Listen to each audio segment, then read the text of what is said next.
Boa noite a todos, mais uma vez todos bem-vindos, tantos vocês aqui reencarnados conosco como a espiritualidade sempre recolhe nossos amigos, nossos inimigos também, e trazem aqui para estudar com a gente, para receber um banho energético, né? Receber uma palavra de apoio, de carinho. Então, para a abertura dos estudos e dos trabalhos dessa noite, convido todos a fecharem os olhos por alguns segundos, relaxando bem o corpo, elevando o pensamento, o coração, para tudo que há de mais elevado, para que nesse momento a gente consiga restaurar todas as nossas forças emocionais, mentais, espirituais, para que a gente saia aqui dessa noite com mais conhecimento, com mais liberdade e com muito mais amor no coração. Pedimos o auxílio da espiritualidade, dos mentores da casa, mentores e guardiães pessoais, que nos auxiliem também na absorção do conhecimento, de conceitos, quem sabe novos, ou pelo menos mais amplos, e que assim a gente se torne cada vez espíritos mais próximos, de graus mais elevados, capazes de transformar nossa vida numa vivência mais interessante, mais produtiva, bem como na de todos que nos cercam. Então damos assim por abertos os estudos dessa noite. Que assim seja.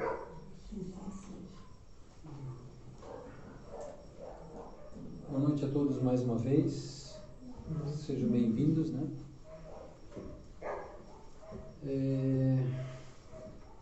A gente sempre costuma dizer que a espiritualidade conversa conosco, né?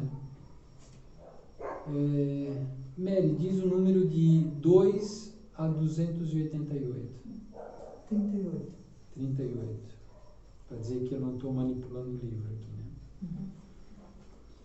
Policie suas palavras.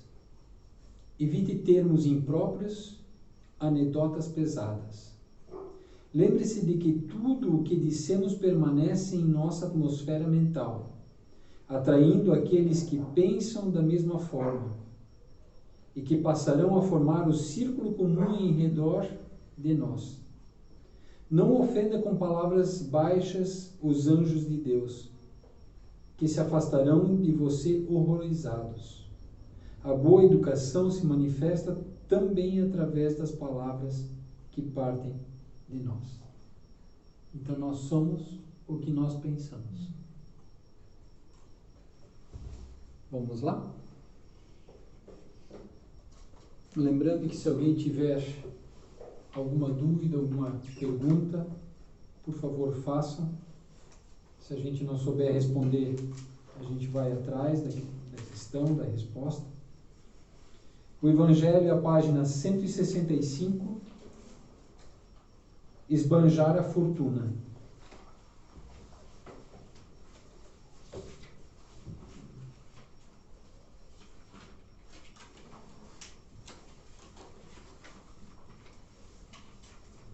Estamos ainda falando de não se pode servir a Deus e a Mamon.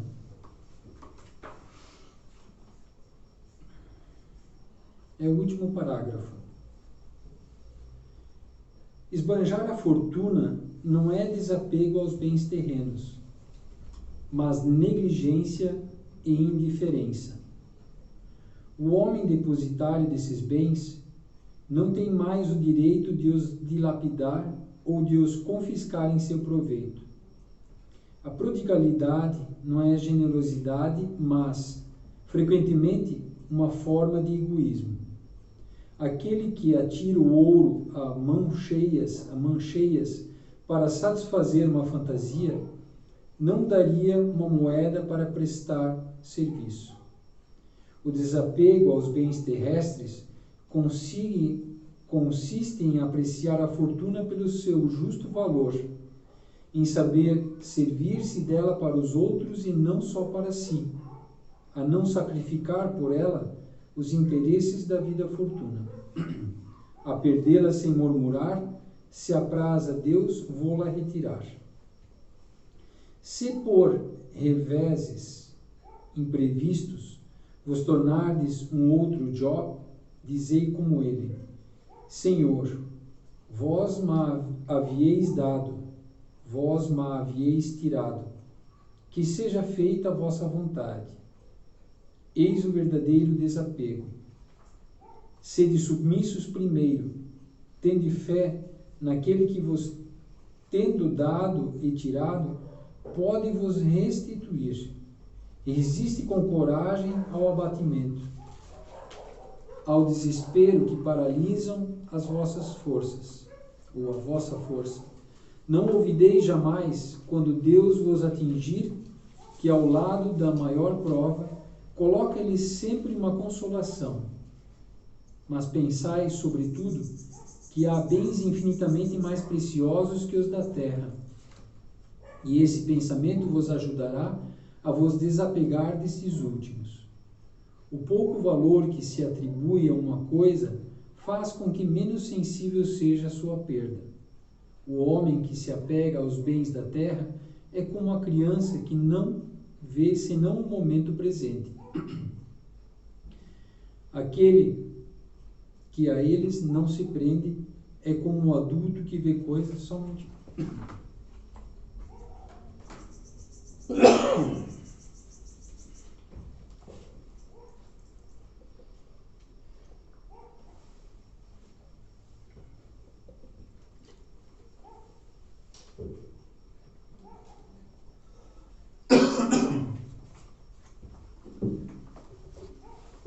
Desculpe, mas me pegaram aqui.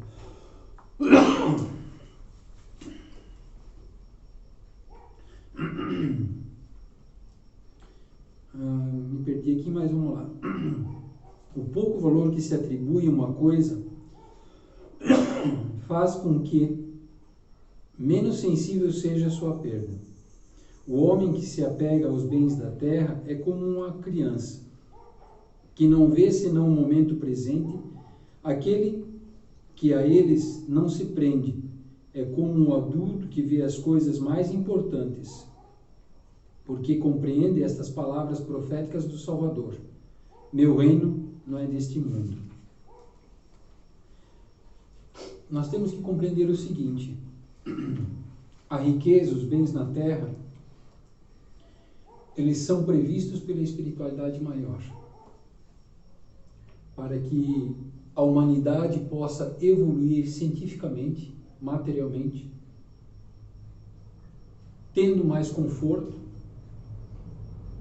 e podendo realizar coisas, por exemplo, que hoje nós não imaginamos. E como a vida não dá saltos, tudo tem uma lógica, tudo tem uma sequência. Por exemplo, um dia, provavelmente nós vamos viajar de um planeta para outro, em pequeno espaço de tempo. Só que, como a humanidade não dá saltos, é necessário que ela precise evoluir gradativamente no conhecimento, que ela precisa evoluir na moral, para não querer chegar num outro planeta, por exemplo, onde existem seres inferiores ao conhecimento, à inteligência, à força física que nós. E nós vamos chegar lá e querer dominar esse planeta, como os europeus chegaram, por exemplo, no Brasil, há muitos anos atrás, e dominaram e mataram os índios. Então a vida, ela vai sendo construída materialmente aqui, mesmo que nós não ficamos para sempre. Porque nós desencarnamos e retornamos em outro período, em outra época, em outro tempo. Então, se nós olharmos para trás na história do planeta, a humanidade já evoluiu muito tecnologicamente, em inteligência, mas ela precisa também evoluir na moral e na ética. Então, a vida não dá saltos. E para que futuramente possamos viajar e conhecer novas civilizações nesse universo infinito, precisa haver a fortuna para ela fornecer renda suficiente para as pesquisas, para desenvolvimento de projetos e construções de sistemas que possibilitem a gente, por exemplo, viajar de um planeta para outro. Ou melhorarmos a área da saúde, melhorarmos a área da alimentação, da educação, né? Então, a fortuna, ela é prevista para este fim, para auxiliar aqueles que a não têm. Talvez eu vou repetir o que eu vou dizer agora para alguns, mas para outros talvez isso seja novidade, não estiver aqui quando eu falei. Quando eu adentrei a doutrina espírita, eu sempre me questionei por que todo mundo não tem o mesmo padrão financeiro, né? Material, não tem igual para todo mundo, a mesma riqueza. Porque umas pessoas têm habilidade de lidar com o dinheiro, sabem trabalhar com o dinheiro, e outras pessoas não sabem trabalhar com o dinheiro. Como foi lido aqui, elas dilapidam os bens materiais que a espiritualidade maior que Deus te emprestou. Elas esbanjam, não sabem cuidar, não sabem trabalhar com ele, não sabem produzir mais. Não que seja esse o objetivo principal da nossa passagem aqui na Terra. Aumentar a riqueza,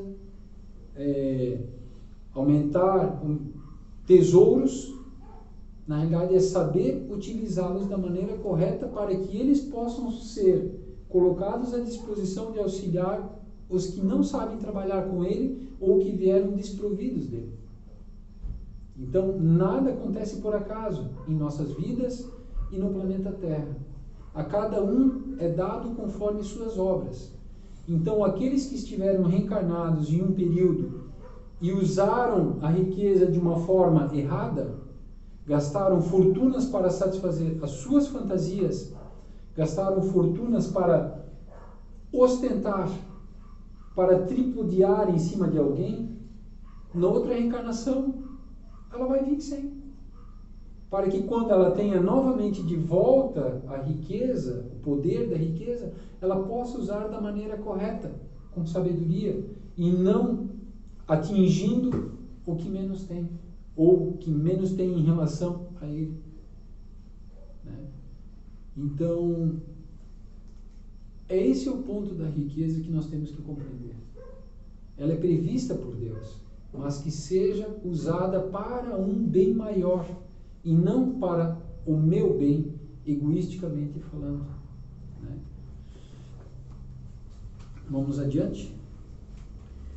O Senhor não ordena abdicar do que se possui para se reduzir a uma mendicidade voluntária e tornar-se uma carga para a sociedade. Agir assim seria compreender mal o desapego dos bens terrestres. É um egoísmo de outro gênero, porque é isentar-se da responsabilidade que a fortuna faz pesar sobre aquele que a possui. Deus a dá a quem lhe parece bom para geri-la em proveito de todos. O rico tem, pois, uma missão que pode tornar bela e proveitosa para ele. Rejeitar a fortuna, quando Deus vô-la dá, é renunciar o benefício do bem que se pode fazer em administrando-a com sabedoria.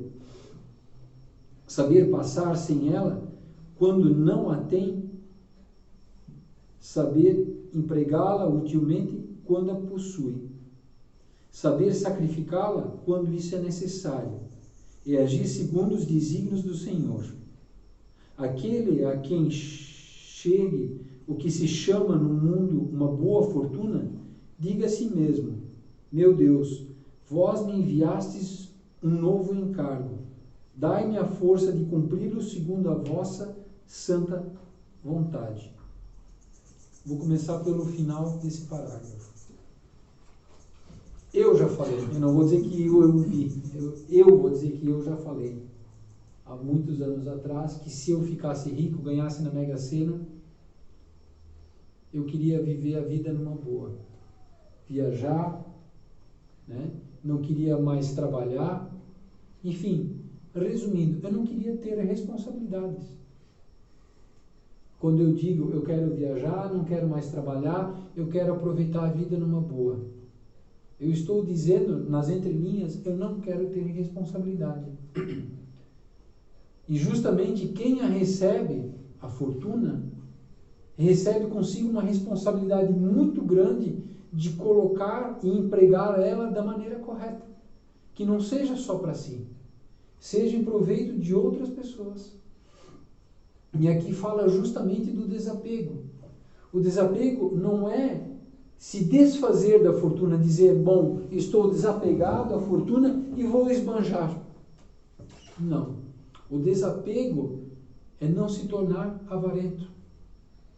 O desapego é dar quando realmente ela precisa ser dada. Não talvez em dinheiro para uma outra pessoa, mas de uma maneira que a pessoa possa receber um benefício. Instrução, né? Uma escola, enfim, livros, comida, roupa, abrigo. Tem tantas maneiras de transformar a fortuna em benefício do próximo, que não seja empregada somente para si. Eu quero realizar os meus sonhos, eu preciso realizar as minhas fantasias. Nós estamos dizendo nas entrelinhas, eu não quero ter responsabilidade, porque ter dinheiro e estudar para empregá-lo da maneira correta é ter responsabilidade. Então, muitas vezes eu pedi, eu quero ganhar na Mega Sena, eu quero ganhar na loteria. Mas em nenhuma vez eu disse, Senhor, me deixa eu ganhar na Mega Sena, na loteria, para que eu possa empregar a benefício do outro. Que se eu talvez tivesse insistido nesse pensamento com Deus e acrescentado isso, talvez eu teria ganho. Mas Deus viu que eu ia usar ela única e exclusivamente para mim, Ele não me deu. E nem vai dar. Porque a fortuna, muitas vezes, ela pode ser prejudicial a alguém. E que eu já falei muitas vezes aqui, o dinheiro, ele corrompe as pessoas. Porque numa discussão com alguém, seja no local de trabalho, seja na família, seja na sociedade, você tendo muito dinheiro, se for necessário, você pega o dinheiro, compra uma casa em outro lugar e se afasta daquela pessoa para não precisar mais ver aquela pessoa e cruzar com aquela pessoa. Então, o dinheiro, quando eu tenho dinheiro, eu digo para mim, eu posso tudo, eu posso fazer o que eu quero, porque eu compro. E agindo dessa maneira, estou agindo egoisticamente, orgulhosamente, vaidosamente. Então, muitos, e eu vejo e vou na lotérica hoje pagar minhas contas, eu vejo isso no semblante das pessoas, elas querem ganhar dinheiro para parar de trabalhar, para parar de produzir. Onde na realidade elas se tornariam inúteis para a sociedade. E ainda dentro das leis divinas, ela não evoluiria, não iria evoluir. Ela ia ficar estagnada. Talvez ia sair dessa reencarnação com débitos em vez de créditos. Então, a cada um é dado conforme suas obras. E a fortuna, ela é um peso muito grande para quem a recebe, para poder empregá-la da maneira correta.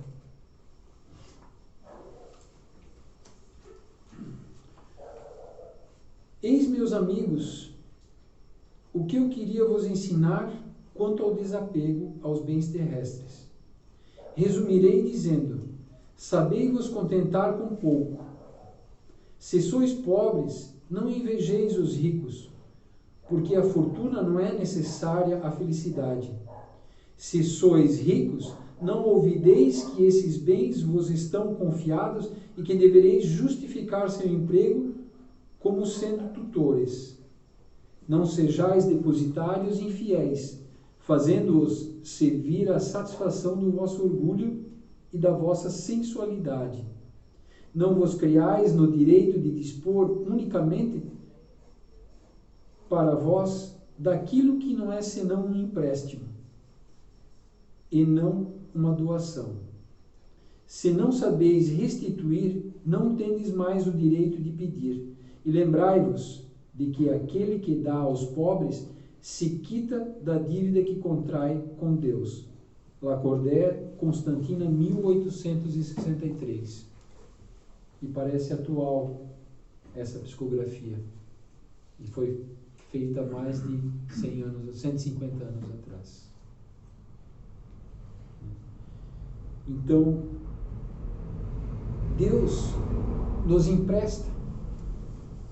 Da mesma maneira que eu perco ela em algum momento da minha vida, se eu não me desesperar e continuar trabalhando, eu posso recuperá-la.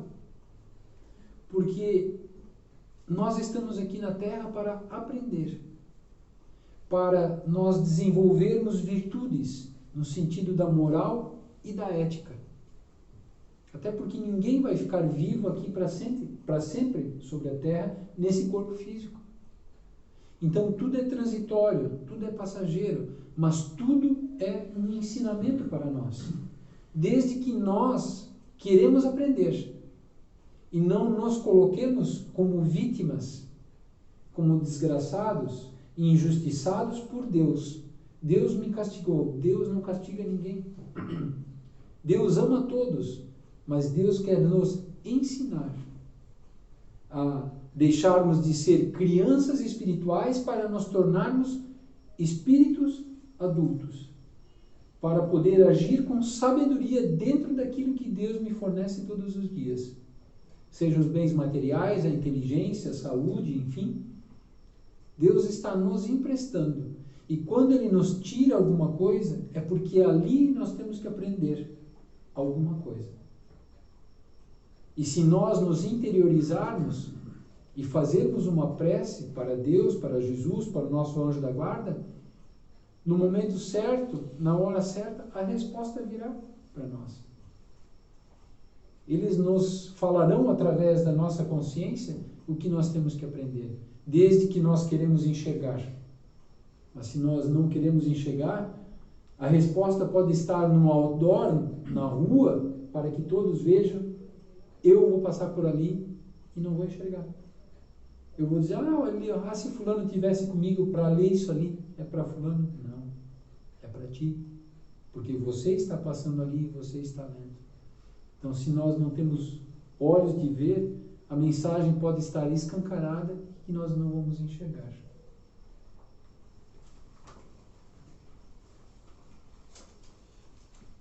O princípio segundo o qual o homem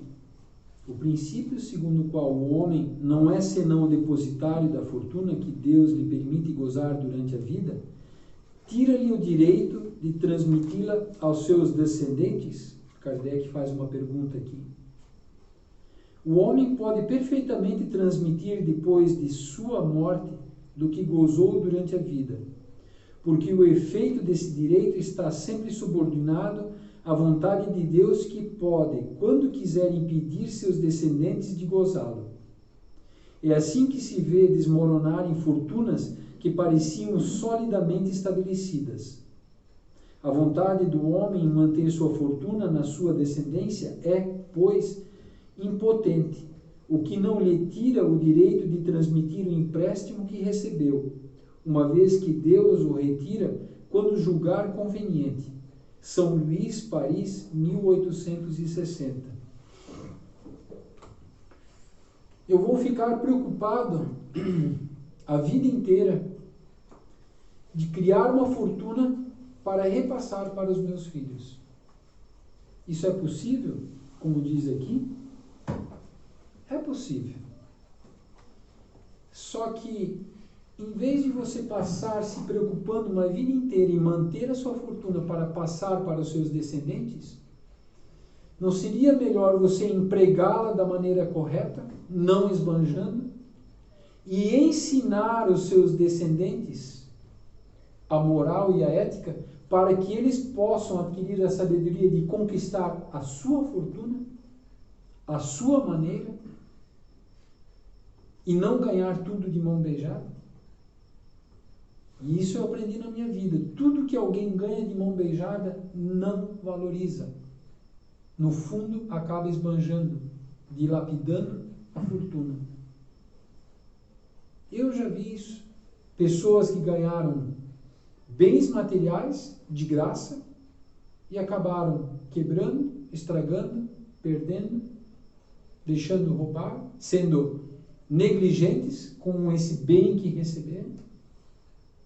Mas a partir do momento que tiveram que batalhar com o seu suor para comprar aquele bem, começaram a ser responsáveis e cuidar deles. Então, é um questionamento que faço aqui. Em vez de vale a pena você ficar uma vida inteira trabalhando para aumentar sua fortuna, para passar para seus filhos, ou usar ela da maneira correta e através desses exemplos você ir ensinando seus descendentes na moral, na ética, para que eles também possam crescer e construir a sua fortuna a seu tempo e do seu modo. Porque muitas vezes o meu descendente que reencarna comigo, ele não deseja ter uma fortuna grande. E você dá uma fortuna grande para ele. E ele não sabe usá-la dessa maneira.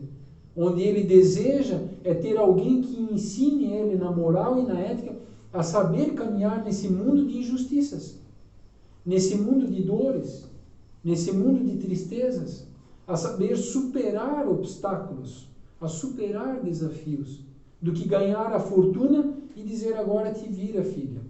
Tu tens os bens materiais e te vira. Eu lavo as mãos agora contigo.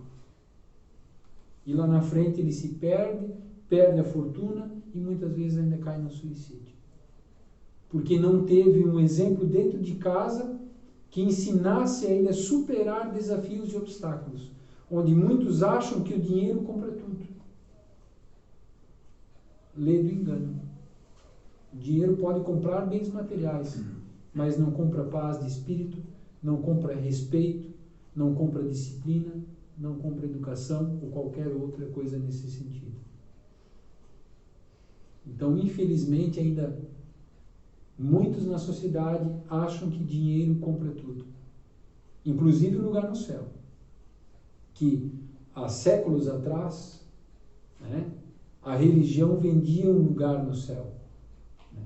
Para quem podia comprar, estava sendo vendido, inclusive ganhavam como se fosse um diploma, uma escritura no céu, dizendo que quando morresse o lugar dele estava garantido no céu. Só que quando desencarnavam, aí vinha a surpresa. A cada um é dado conforme suas obras.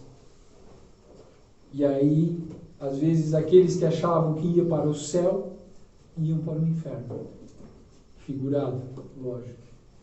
Porque o céu e o inferno, nós carregamos dentro de nós, através do nosso padrão vibratório.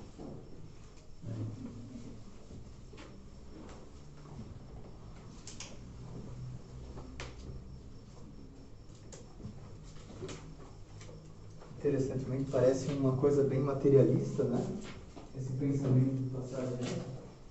Mas, principalmente na antiguidade, os povos, os grupos que detinham conhecimento de reencarnação, tem muitos relatos de pessoas que queriam construir fortunas para a própria família, planejando reencarnar na mesma família lá na frente, entende? Aqui no planeta Terra existe isso. Existem famílias poderosas, não vou citar nomes, principalmente na América do Norte, que tem conchavo com os espíritos envolvidos com as trevas, e eles constroem fortunas para que eles desencarnem, tenham o conhecimento que nós estamos estudando aqui. Eles desencarnam para poderem reencarnar novamente no seio da mesma família e levando a fortuna adiante. Se você tem como se você vende tua alma para o diabo, isso é possível. Só que não se esqueça que quando você desencarnar, você vai colher fruto da tua semeadura. Então, isso existe. Robson Pinheiro fala muito bem isso na trilogia Legião, Senhores da Escuridão e a Besta.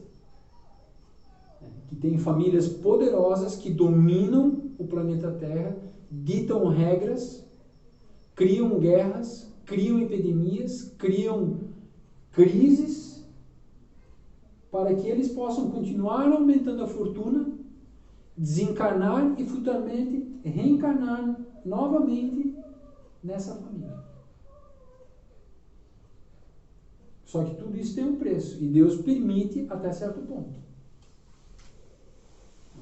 Como foi dito aqui, uma maneira de educar aquele espírito, de ensiná-lo, que isso não se leva para sempre. Pode conquistar isso uma reencarnação, duas, mas vai ter um momento que Deus vai dizer, deu.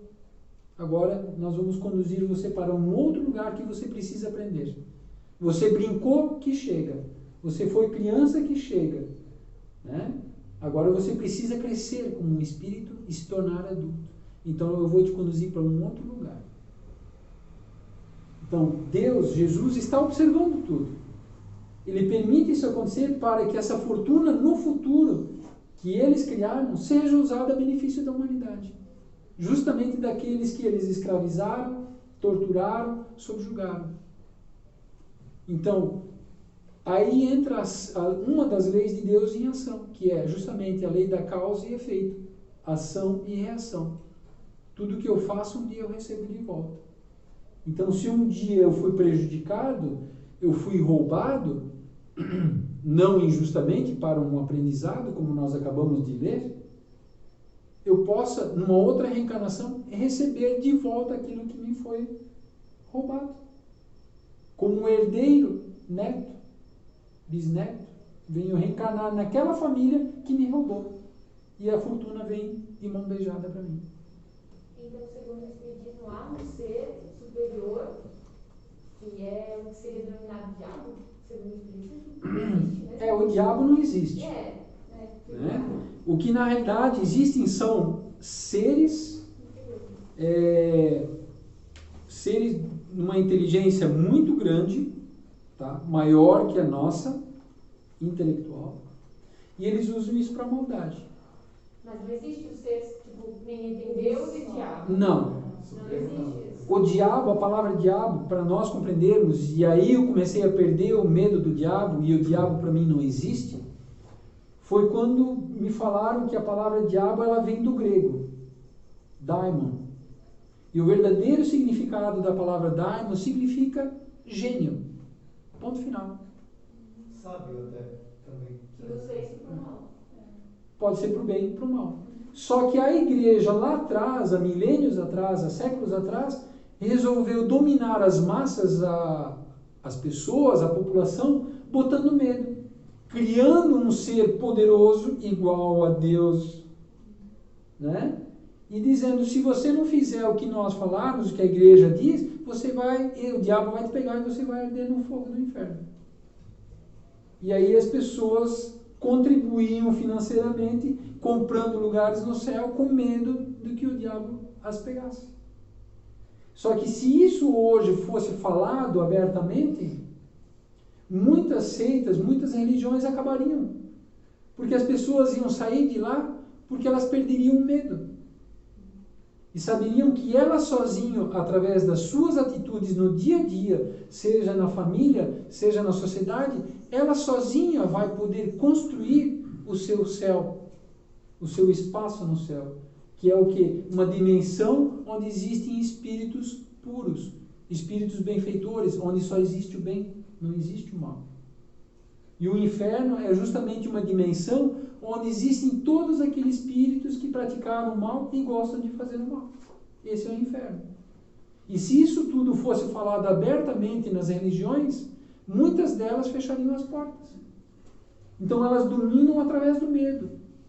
Cuida que o diabo vai te pegar. E às vezes, em algumas delas, se fala mais do diabo do que de Deus. Se fala mais do mal do que do bem. Onde na realidade nós precisamos incutir dentro de nós o pensamento positivo, o bom ânimo e saber que o bem vence sempre. Talvez não a nosso tempo e da maneira como nós gostaríamos, Mas o bem, ele é mais poderoso que o mal. E ele vence sempre. Até porque nós somos espíritos imortais e vamos reencarnar várias vezes. Até que se faça justiça. Né? Que eu estava lendo ali um dos primeiros... das primeiras leis de Deus é amor, justiça e caridade. A humanidade faz justiça à sua maneira. Mas a verdadeira justiça, ela é feita com amor e caridade. E será que a nossa sociedade, os homens da lei, fazem a justiça com amor e caridade? Ou pensando só em punir e se vingar? Porque muitas pessoas hoje vêm na mídia dizendo, eu quero justiça.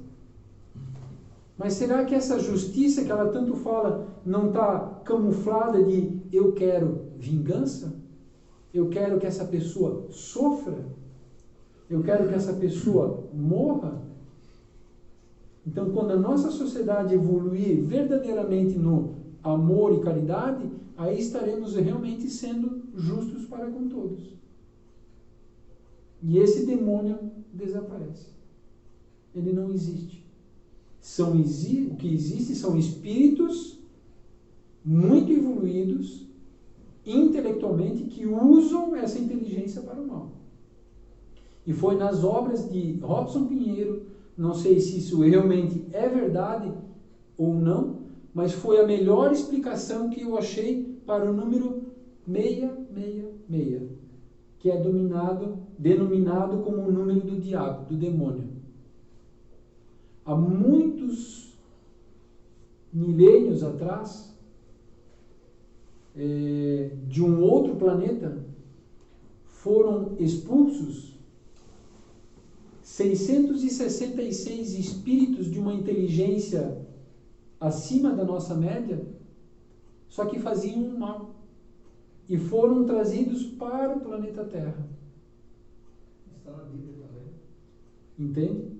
E esses 666 espíritos altamente inteligentes e altamente voltados para o mal, começaram a brigar entre si.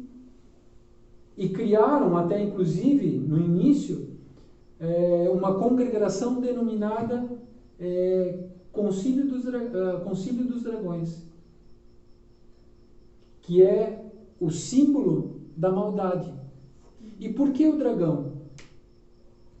Porque ele voa, ele domina o ar, ele anda sobre a terra, inclusive debaixo da água.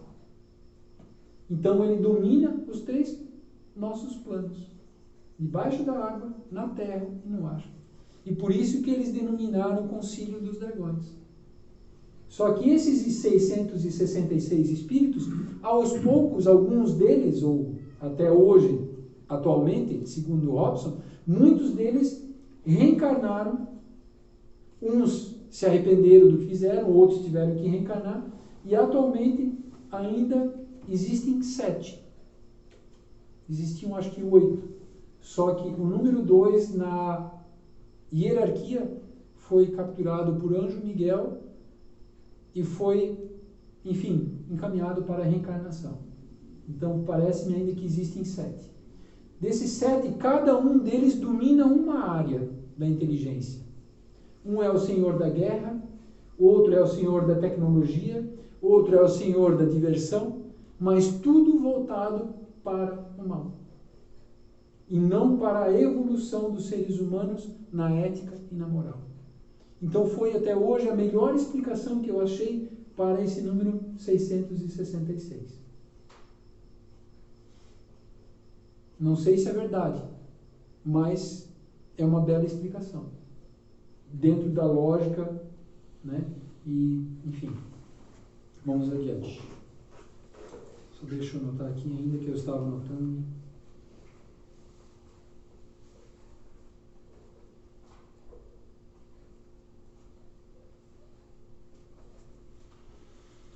O Livro dos Espíritos é página 176, o item 510.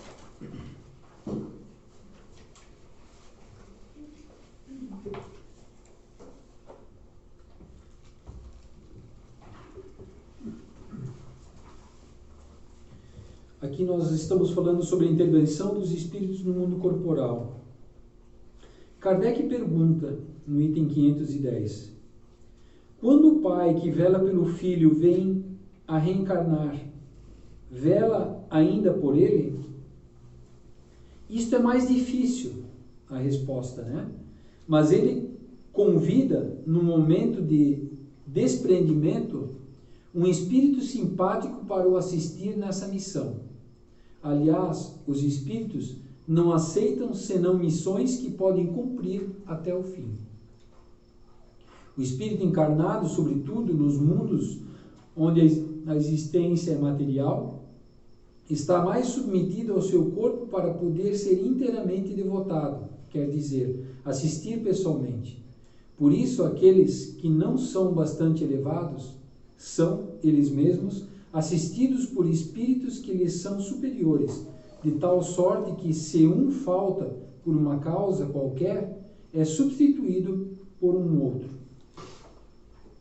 Então, a dúvida de Kardec é justamente, o pai desencarna, de alguma forma, vamos supor que seja um espírito elevado, no plano espiritual ele cuida do filho dele como anjo da guarda, né? Até porque o filho dele até aquele instante, como diz aqui, tinha um anjo da guarda e pode ser substituído pelo pai, só que o pai lá na frente precisa reencarnar, né? Ele vai continuar, como diz aqui,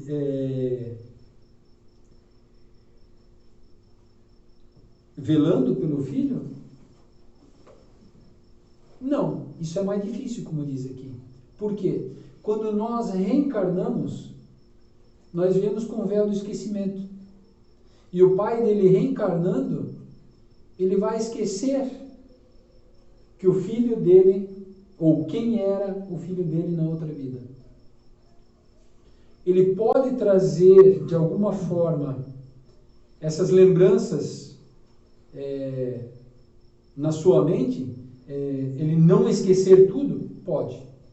Como existem casos na Terra, não no caso específico do que nós estamos falando aqui, mas de espíritos que reencarnaram e lembraram partes da sua vida, com detalhes. Um menino, aos 11, 12 anos de idade, começou a falar para os pais que lutou na Segunda Guerra Mundial, que pilotou um avião com tal motor, em tal quartel, né, tal exército, o nome dele era tal, e identificou o local onde o avião dele caiu, dando detalhes. Isso pode acontecer? Pode. O porquê? Não sei dizer. Talvez para aliviar o peso que ele traz consigo de não ter aceitado aquele momento, de poder, naquele instante, ir até lá e, como se diz, botar uma pedra, né, em cima da última reencarnação que teve e, a partir dali, seguirem em diante de cabeça tranquila, livre, compreendendo que a vida continua e que ele precisa deixar para trás aquilo. Então, muitos podem reencarnar lembrando detalhes da sua última vida, e precisos? Podem. Mas nesse caso aqui do pai desencarnar e continuar desencarnar e reencarnar novamente e continuar velando pelo filho, como diz aqui, é mais difícil. Muito mais difícil. Mas e um desdobramento? Se ele zelasse, amasse tanto que tivesse essa preocupação, ele poderia? Não, porque ele vem com o véu do esquecimento. E em desdobramento, pelo que eu entendo, você tendo 10 anos de idade, em desdobramento, no plano espiritual, você vai continuar tendo 10 anos de idade. Você vai continuar sendo quem você é aqui reencarnado. Então não é porque você acessa o plano espiritual que os segredos do universo aparecem para você, num passe de mágica. Né? Então, mesmo em desdobramento, ele continua e nós continuamos sendo quem nós somos. Lógico que nós trazemos das nossas outras reencarnações certas questões que precisam ser resolvidas. Certos medos, certas culpas, certas tristezas. E quando nós entramos em desdobramento, ou entramos no plano espiritual, né, em desdobramento, essas culpas, esses medos, essas tristezas, elas afloram mais ainda e são mais ainda intensas. Que é justamente eu reencarnando, estudando, trabalhando o meu íntimo, é que eu vou compreender como resolver esses medos, essas tristezas e essas culpas.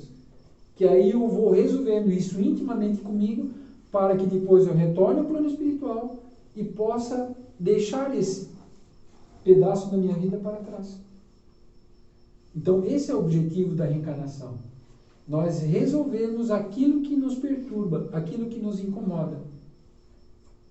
E, lógico, aproveitando a oportunidade também para evoluirmos moralmente e eticamente. Então, acredito que todo mundo aqui que está aqui hoje carrega consigo algum medo de alguma coisa.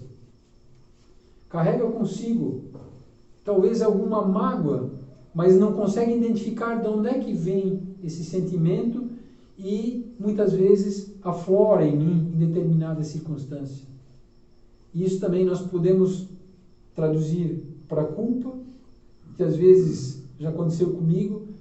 Eu me sinto culpado, mas eu olho à minha volta, aparentemente eu não teria um motivo para me sentir culpado. Então essa resposta está na minha outra reencarnação.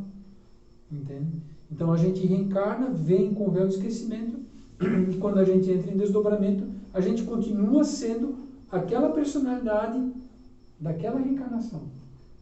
Porque o véu do esquecimento apagou muitas coisas das minhas outras vidas. Que talvez, se eu lembrasse, me prejudicaria mais do que me auxiliasse na minha evolução.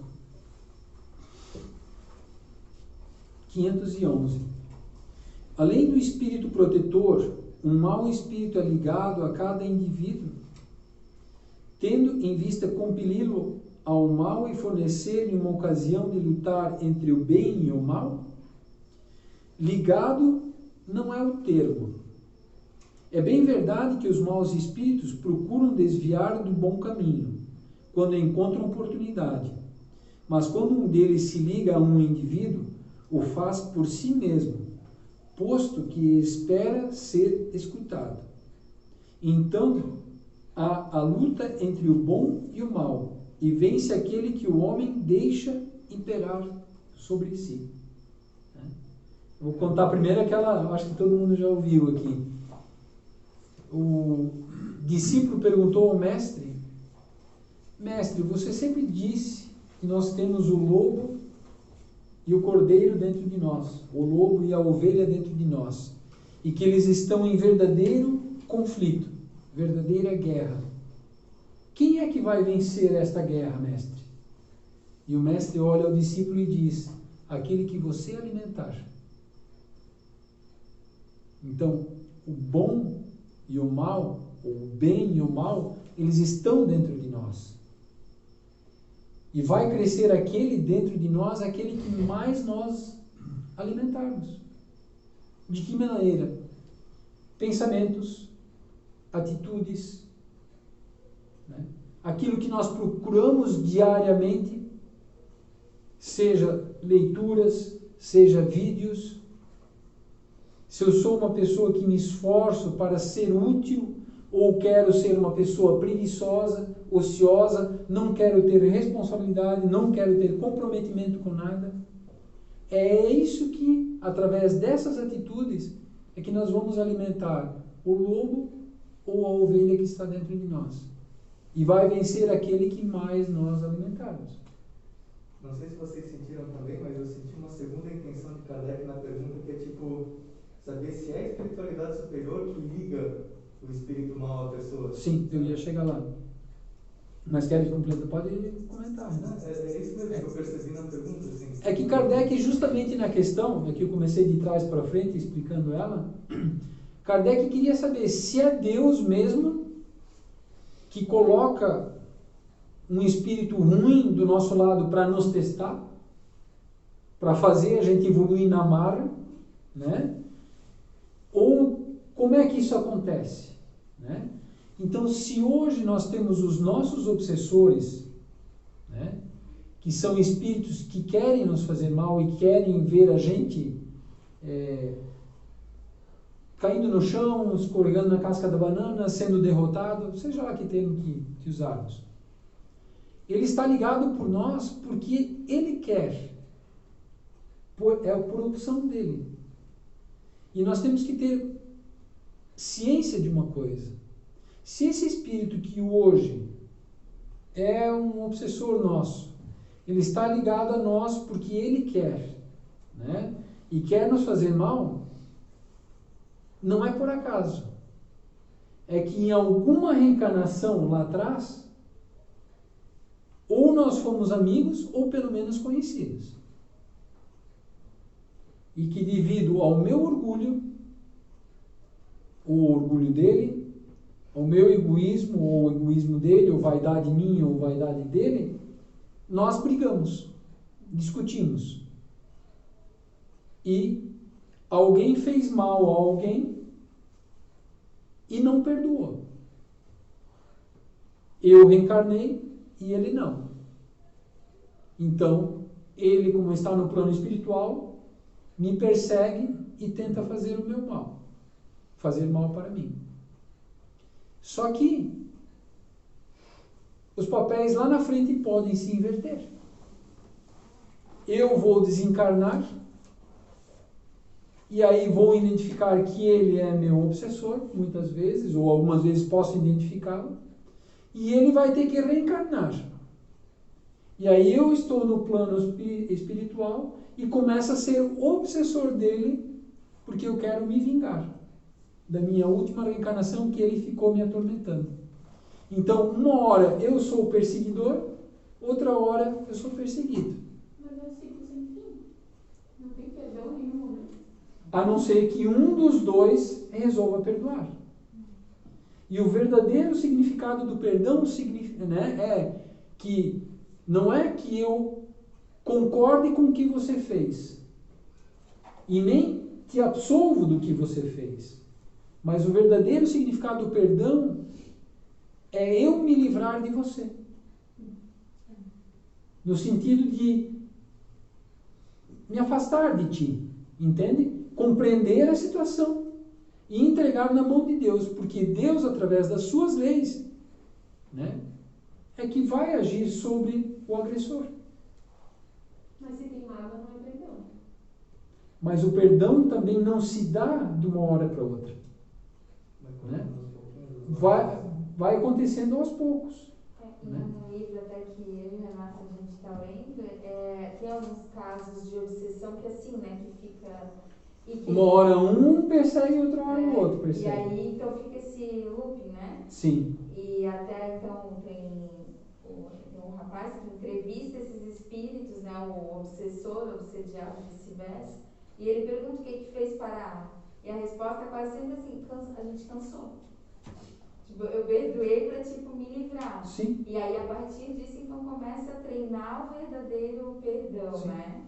E aí ele até pergunta, mas vocês ainda têm mágoa uma da outra? Tipo, sim, ainda temos, mas eu não tenho mais tanta raiva, agora eu estou aprendendo a... Eu não quero mais sofrer.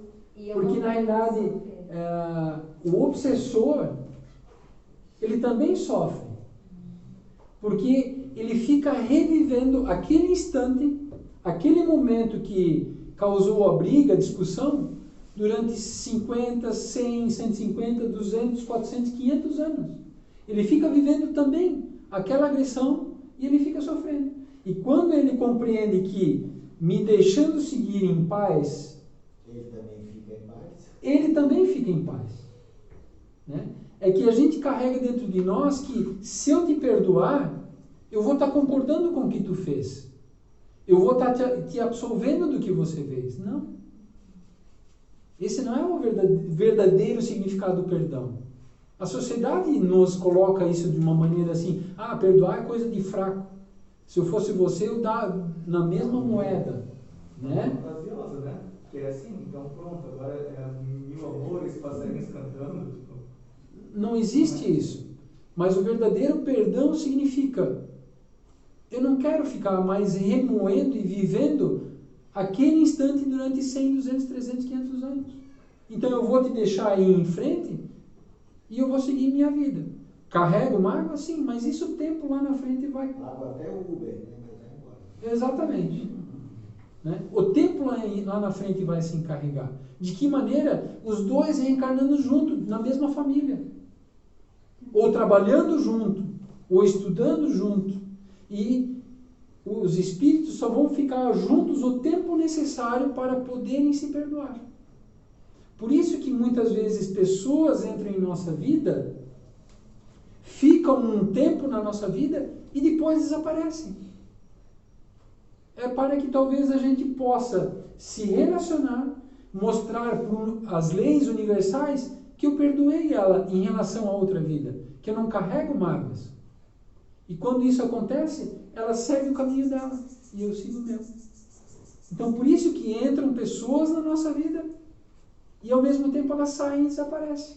Ou às vezes são pessoas que precisam entrar no meio dessas duas pessoas para tentar harmonizar ali. A espiritualidade é sábia. Elas usa de várias maneiras isso, entende? Não existe só uma regra só.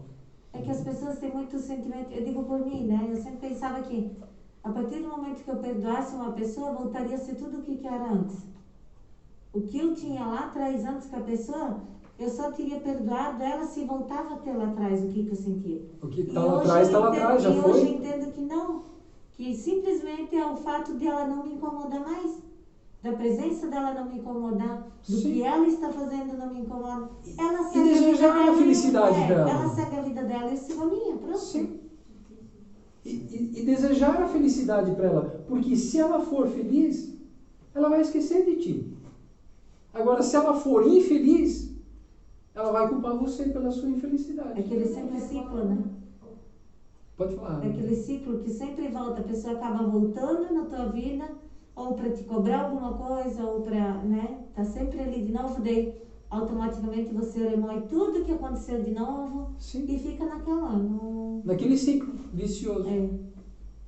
Mas eu não sei, eu tenho muito dificuldade, eu particularmente, falando bem abertamente, muita dificuldade de perdoar, não sei.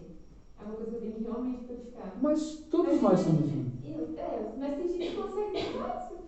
Mas enfim, mas imagina que aconteceu uma coisa na tua infância que te marcou pro resto da vida, ou uma mãe que perdeu o filho porque é um assassino, alguém matou. Como é que uma mãe vai perdoar um cara que matou, entende? Imagina a dificuldade nisso. Como é que ela vai? Tá bom, eu te perdoo. Porque se trabalha... É que na realidade nós precisamos compreender o verdadeiro significado da palavra perdoar, em primeiro lugar. Mas é que Né? não tem como deixar para trás. E por isso que existe a reencarnação, entende?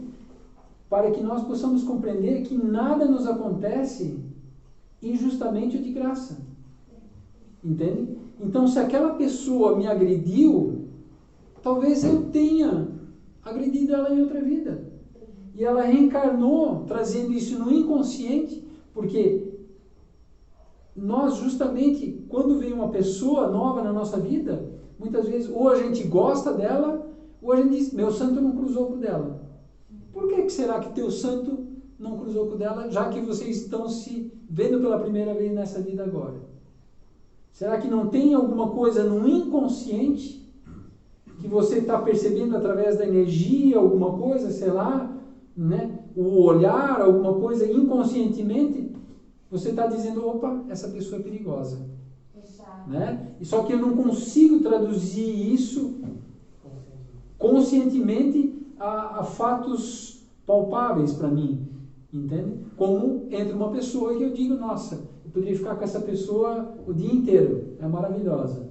E isso que a Jerusa até falou me faz também perceber uma coisa que, né, a gente, principalmente quem entra na doutrina espírita, que é algo que a gente aprende aí trabalhando, e quando a gente pensa até no perdão, é difícil, né, uma mãe perdoar ali o assassino, porque a gente pensa em uma vida. Né? A gente pensa assim, vai passar 50 anos, talvez eu vou morrer daqui 50 anos, mas eu não vou conseguir perdoar. Porque a gente se limita a uma, né? Quantos casos que demoram vai saber quanto tempo, e às vezes não vai ser aqui encarnado. Às vezes essa mãe vai se encontrar com o assassino, os dois desencarnados, como a gente sabe em várias, né, psicografias, que é ali que então acontece o Porque perdão, né? isso está justamente no meu... o perdão tem a ver com o meu orgulho. O meu orgulho foi ferido. E eu não quero perdoar. Mas a partir do momento que eu quero perdoar, né, está no querer. Querer perdoar ou não querer perdoar. O meu orgulho foi ferido, eu vou aceitar isso com naturalidade ou eu não vou aceitar isso e vou querer ir a desfora. Então a questão de perdoar ou não perdoar está relacionada ao nosso orgulho. E está relacionado ao eu querer ou não querer perdoar. Porque o orgulho significa o quê? Eu sou melhor que ele. Eu sou melhor que vocês. Mas a partir do momento que alguém me machuca e me coloca abaixo de vocês, ou eu aceito essa situação com naturalidade, né? Ou eu vou dizer, não, eu não aceito ter passado essa vergonha. Eu não aceito ter passado por esse momento. Eu vou me vingar. Então o perdão ele está relacionado diretamente ao nosso orgulho. De que nós queremos ser melhores que os outros. E não aceitamos em algum momento sermos rebaixados por alguém ou na frente de outras pessoas. É eterna competição. Aí se torna uma competição. E a partir do momento que você sabe quem você é, o que você quer, você não está aí se te pisam, se te humilham, se te xingam. Você sabe o que você quer da vida. Você sabe quem realmente você é e você sabe o objetivo da sua reencarnação. Imagina Jesus, foi crucificado, estando lá no madeiro, ele ainda olha, Pai, perdoa, eles não sabem o que fazem. Orgulho zero. Vaidade zero, egoísmo zero. Talvez um pouco também é porque a gente se importa muito com o que os outros pensam da gente, né? Mas nós nos preocupamos muito eu acho com que por isso. isso que a gente é muito assim, né? Porque a partir do momento que tu me fala alguma coisa, tu me O que ofendeu... os outros vão dizer de mim? Justamente, ele está dizendo que o que os outros vão pensar. Mas a partir do momento que eu começar a pensar, eu sei quem eu sou. Não importa. Eu sei o que eu quero. Justamente. Eu sei o que eu fiz, pode ser que eu tenha sido errado lá, naquela ocasião que aconteceu aquilo lá, mas não, como eu te disse, é ter aquele pensamento que não me leva a nada. Porque na realidade, tu levar esse remorso, essa raiva, adiante, tu fica preso numa coisa. E você não cresce, não evolui nunca mais. E isso tu vai remoendo e tu fica preso nessa raiva, nisso que tu deseja, mas no fim não adianta a pessoa vir te pedir perdão. Eu penso assim, eu passei por uma situação que, mesmo a pessoa me dizendo perdão, eu acho que eu não conseguiria perdoar naquele momento, sabe? Mas a partir do momento que eu vi que não me importava o que ela pensava de mim, ou o que ela fez para mim, eu queria deixar ela para um lado e deu. Como eu dizia, eu estava muito apegada naquilo que eu tinha que voltar ao que eu era antes com a pessoa. E a partir do momento que eu entendi que não, ela que segue o caminho dela, eu sigo a minha. Nada na vida vai voltar para trás e ser como era lá atrás. Porque nós fomos feitos para caminharmos e evoluirmos. Então, essa parte aí de se importar com o que os outros vão pensar de mim está relacionada ao orgulho. Uhum. A partir do momento que eu não me importo mais o que os outros pensem de mim, e sim o que eu faço da minha vida, tendo Jesus como mestre, você caminha em frente. Você pode ser ofendido, agredido, você vai em frente. Lógico, em alguns momentos vai te machucar, sim, e é isso que nós trouxemos das outras reencarnações. Mágoa, tristeza, culpas que nós às vezes agredimos, entende? Então, por isso que existe a reencarnação. E de reencarnação em reencarnação, a gente compreendendo isso e se conhecendo, você evolui e começa a perdoar indistintamente.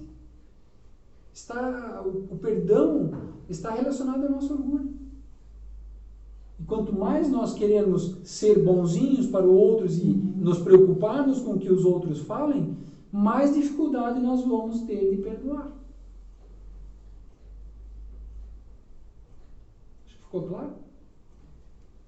Alguém quer fazer alguma pergunta ainda? Não, eu só vou jogar um pouco de lenha nessa fogueira. Senão não sou eu, né? Assim, uma interpretação interessante.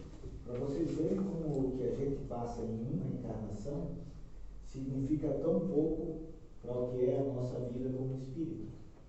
Porque admitamos, eu agora, por exemplo, estou muito feliz porque eu tenho por hábito pedir toda noite, às vezes, para não acordar, né, se ela já está dormindo, não falo, mas eu peço mentalmente perdão a ela por alguma coisa que possa ter feito a ela, né? E quando ela está acordada, ela brincando comigo, ela sempre faz tipo, não me perdoa. E eu fico muito feliz, porque se quando a gente se perdoa, a gente se afasta, me perdoe só na próxima encarnação. Continue sendo minha assessora. É a melhor maneira que eu achei para declarar o meu amor por você. Eu estava pensando aqui com os meus botões, enquanto eu estava se falando isso, né? E, puxa vida, eu às vezes chego a ficar no íntimo, não falo, mas fico meio bravo. Por que ela não me perdoa, né? Tá certo, se ela me perdoar, a gente vai se afastar, então deixa para me perdoar na próxima encarnação. Hoje tiveram a explicação, então. Duli, quer fazer o encerramento? Encerramento? É. Duli faz a irradiação? Pode ser? Senão eu passo a palavra já direto para Duli. Pode ser? Então, né, primeiramente agradecemos a presença de todos aqui. A gente sabe que está num período delicado, que às vezes o medo tenta impedir a gente de caminhar. Está todo mundo, né, que a gente conversa, sentindo a energia mais pesada. E vejo que até muitas pessoas estão se revoltando com o tempo de agora. Então, né, nada mais é do que uma escolha de vamos seguir adiante e ver isso como mais uma provação e ficar ainda mais próximo, né, do que a gente sabe que ajuda nessa nossa jornada evolutiva, ou vou me revoltar e esperar tudo isso acabar e ver como vai ser, né, simplesmente tacar para o universo. Então, vamos, né, relaxando para os trabalhos que vêm a seguir. Vamos deixando todos os problemas lá fora, porque realmente tem coisa que não é hoje que a gente vai resolver, e não adianta ficar muita cabeça com isso. E vamos então relaxando para se conectar e receber o melhor do trabalho a seguir.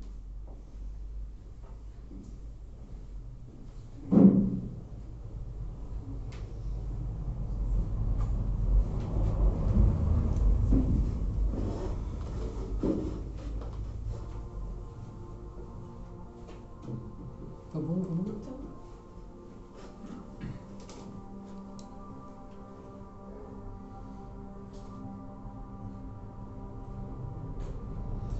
Então, nesse momento, nós vamos iniciar o nosso trabalho de amor, que é o trabalho da irradiação.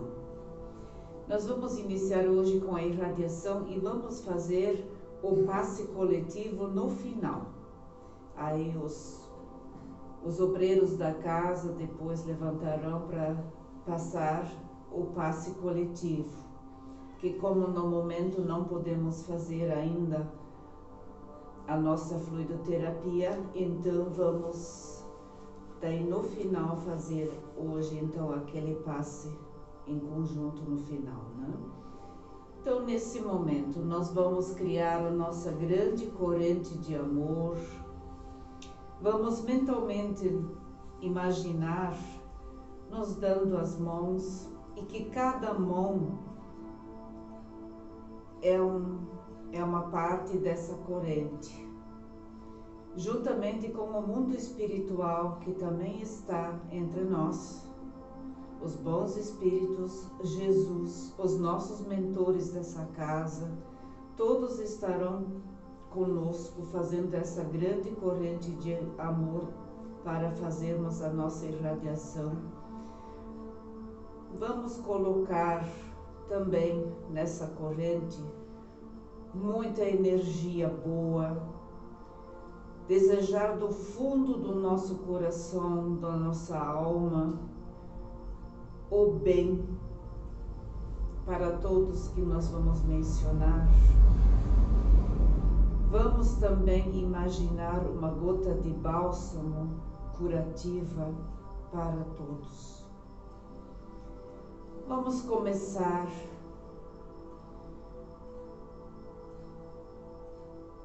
irradiando pelos hospitais de todo esse planeta.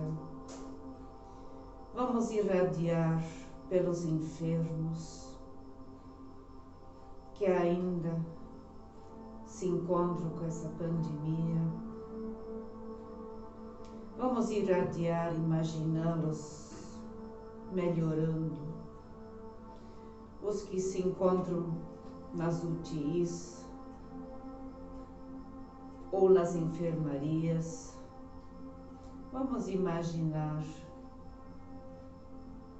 nós com o nosso amor, com essa gota de bálsamo, que eles possam receber, nos sentir e melhorar. Se for do merecimento de todos, que possam se curar. Como também queremos irradiar pelos que se encontram em suas residências com alguma enfermidade. Se alguém de vocês se lembrar de alguém que precisa também de ajuda, vamos cada um mentalizar aquela pessoa como se estivesse na nossa frente. Vamos emanar muito amor, muita energia, muita luz, para que ela possa sentir-se melhor. Vamos irradiar também pelos pais. Domingo vamos comemorar aqui na Terra, aqui no Brasil, não me lembro se em todo o país, mas enfim, todo o planeta, é o Dia dos Pais. Vamos irradiar para esses pais que se sacrificam, que trabalham, muitas vezes sem poder trabalhar também. Também sabemos que tem pais que estão fazendo o papel de pai e mãe para criarem os seus filhos, educá-los. Estou falando desses pais que Deus deu a bênção, a graça de educar os seus filhos, que Deus colocou nas mãos desses pais, que estão fazendo o melhor, que estão se sacrificando, estão buscando maneiras, às vezes, quase impossíveis, para dar sustento a esses pais. Vamos sim enviar muito amor, muita gratidão, principalmente saúde, para que possam dar a continuidade na sua jornada ainda aqui na Terra. E que não lhes falte emprego, trabalho, onde possam tirar o sustento. Vamos irradiar agora por todos os cujos cada um de vocês, talvez todos, colocaram algum nome no caderno da irradiação aqui desse Centro Espírita Se Ama. Com certeza os bons espíritos, os mentores, já deram uma olhada em todos os nomes inscritos, dos reencarnados, como também dos desencarnados. Que todos eles possam receber aquilo que necessitam no momento, para os seus desafios que estão enfrentando. Que a paz de Jesus possa estar com todos eles, seus mentores espirituais possam intuí-los, que eles possam receber de acordo com a sua necessidade. Como também aos desencarnados, que já estão desencarnados há muito tempo, mas que ainda não entenderam o que aconteceu. Vamos emanar muita paz, muita tranquilidade, muito amor a eles, e que eles possam observar nesse momento ao seu redor o seu mentor, o anjo da guarda, como queiras chamá-los, para que possam eles os encaminharem para alguma esfera espiritual, aonde certamente darão continuidade à sua evolução espiritual. Como também aos que acabam de desencarnar, que ainda estão na perturbação, que o seu mentor também possa auxiliá-lo e levá-lo, orientar para onde deverão ir. Que todos possam sentir-se abraçados, um olhar de amor, que nós, com a nossa grande corrente de amor, possamos atingi-los, que eles possam sentir paz. Como também queremos emanar muito amor aos suicidas, aos homicidas, que a Maria de Nazaré, com muito amor, cuida. Vamos nós também emanar o nosso amor a eles. Não estamos aqui para julgar ninguém, porque não nos cabe esse direito. Só Deus, nosso Criador, poderá orientá-los. Vamos, com muito respeito, transmitir o nosso amor a eles também, que numa hora impensada provocaram um ato um pouquinho infeliz, mas que possam também encontrar a sua paz e dar continuidade à sua evolução. Vamos nós, cada um de nós, imaginarmos as nossas casas, residências, onde moramos com os nossos familiares. Vamos emanar também muita paz, muita tranquilidade, muito entendimento nessa quarentena, onde muitos estão se desentendendo, marido, mulher, filhos, enfim, todos os membros da família. Vamos imaginá-los recebendo da nossa corrente amor, compreensão e esperança. Porque a esperança nunca deverá faltar para ninguém. É o que nos rege, é o que nos dá coragem para darmos o passo adiante.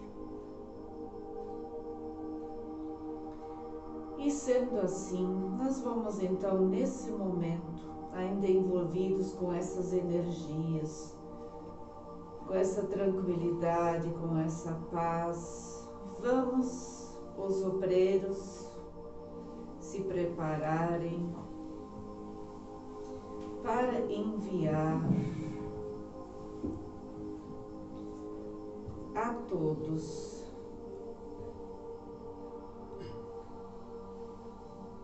os fluidos benéficos,